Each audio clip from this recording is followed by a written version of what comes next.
Hey everybody, I'm on my way to take the Schiit Freya Plus back where I got it, and I thought before I do, I would do a quick comparison sonically between the Freya Plus and the Audio Research LS15. Let's talk about price first. Obviously the Schiit Freya Plus you can get for $1,000 basically. The LS15 is no longer made. When they were making it, when it was brand new in 1996, it was $3,000, which you do the math, that means it's double that now. It's $6,000. So you're basically comparing a $1,000 preamp to a $6,000 preamp. It's not exactly a fair comparison, but I'll try my best. That said though, the LS15 you can now get regularly on the used market for $1,000, $1,500, $2,000 at most, usually. Kind of depends on condition and all of that stuff. But that said though, yeah, it's sonically, it's really a case of neutral versus warm. Very, very much so. Now bear in mind, I'm pairing both of those preamps, comparing them directly with the Emotiva XPA2 Gen 3 power amplifier. And in my opinion, that Emotiva, it's kind of a neutral sounding amplifier. It really doesn't have much of a sound of its own. So the way I like to listen, I like a warmer sound. So you want to kind of pair it with something warmer, otherwise it kind of sounds, in my opinion, disinteresting. That said though, the Freya Plus is not a very good pairing. It is a neutral sounding preamplifier. You get great definition, great sound staging, great delineation of things, great rhythmic and propulsion, but it also is a very neutral sounding preamp. I get the impression that they kind of have voiced it to pair well with their amplifiers like the Vidar or the Agir or the Allerhorn, all of which I've reviewed and listened to over time. And they always came across to me as kind of warm sounding. So that makes sense. Neutral preamp, warm amp kind of complement. Okay. So yeah, the Audio Research on comparison is very much a warmer tube sounding product. Lush mid-range, very kind of palpable tonality, and you get sort of this holographic kind of 3D sound staging effect that happens with tubes, with quality tube products. You very much get that. It's very all in evidence. And because of that warm lushness across the sound, particularly in the mid-range, but also in the bass, and you also kind of cut the high frequency just a little bit, it pairs very well with the Emotiva. It's actually a tremendous pairing. The Audio Research has a little bit more gain, I think, than the Schiit Freya in terms of actually output volume and actually being able to drive the amp. The Audio Research, I think, works a little bit better in that regard. Also, kind of idiosyncratic thing, but the Audio Research, the single-ended versus the balance ins and outs sound different. The balance sound cleaner, they sound more dynamic, they sound more like pitch black sounding.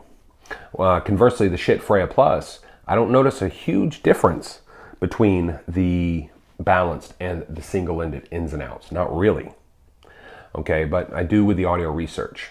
Another nice Audio Research thing is it does that kind of neat trick, and I remember reading it a long time ago, where you have, I can't remember where I read it, but this reviewer was talking about, well, if you have an piece of audio gear, you can tell it's a really high quality piece because when you turn it up, it doesn't get louder. The sonic picture gets bigger. And I remember that.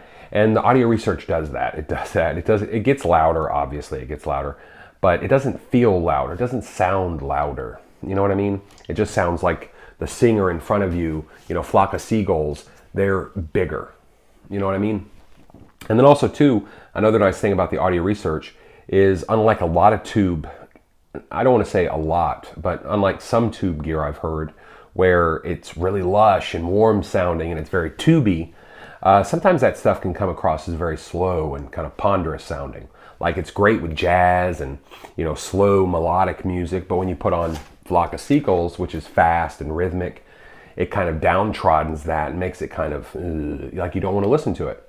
But not here. The Audio Research is very quick, it's very dynamic, it's very quick to respond, and it works really, really well in that respect. And you don't lose that. It's kind of the like best of both worlds kind of thing. What else was I going to say about the audio research versus the Freya? I think that was about it. I mean, other than build quality, I mean, the audio research definitely is a more premium product. You would expect that given the price. When it came out, it was a much more expensive product. And just for inflation, it is an extremely much more expensive product. But the build quality is noticeably better. The audio research reminds me of lab equipment. I don't know if anybody who's ever been in a lab or a scientific setting and you've messed with lab equipment like machinery, or even in industrial settings. A lot of the machinery feels very tactile. Everything feels precise. That's the best way I can describe the audio research. It feels precise. Everything, the switches, feels precise. Very high quality. But yeah, I mean, that's about it. Like I said, I think I chose the audio research mostly because I enjoy the sound quality. I enjoy the sound staging better. It has a little bit better left to right separation and delineation in terms of left is left and right is right. But it doesn't separate things out in a way that makes things unmusical or analytical. It still gives you that musical great quality and just enjoyable to listen to. And I really find that for me, the audio research, I want to turn it on and I want to use it. Versus the Schiit Freya, like I mentioned in the video I put out earlier, you know, I feel like with the Freya, I feel like I kind of feel like I have to use it. You know what I mean? Where the audio research, I want to use it. Plus, lastly, the audio research kind of reminds me of high-end gear. I've heard high-end Vandersteen systems. I had an opportunity in Atlanta to hear a Dan D'Agostino system. And, you know, Macintosh systems I've heard, you know, $10,000, $20,000 Macintosh gear. And the audio research reminds me of that sound in terms of it's a high-end sound. And I think that's really the big distinction for me, is that it's a high-end sounding piece. It sounds like high-end hi-fi. It doesn't sound like mid-level or entry-level. And I know that kind of comes across as sort of pretentious. I don't mean it to. I'm not a pretentious guy at all, but but that's kind of what it reminds me of, and I enjoy that about it. Anyway, peace out. Stay tuned.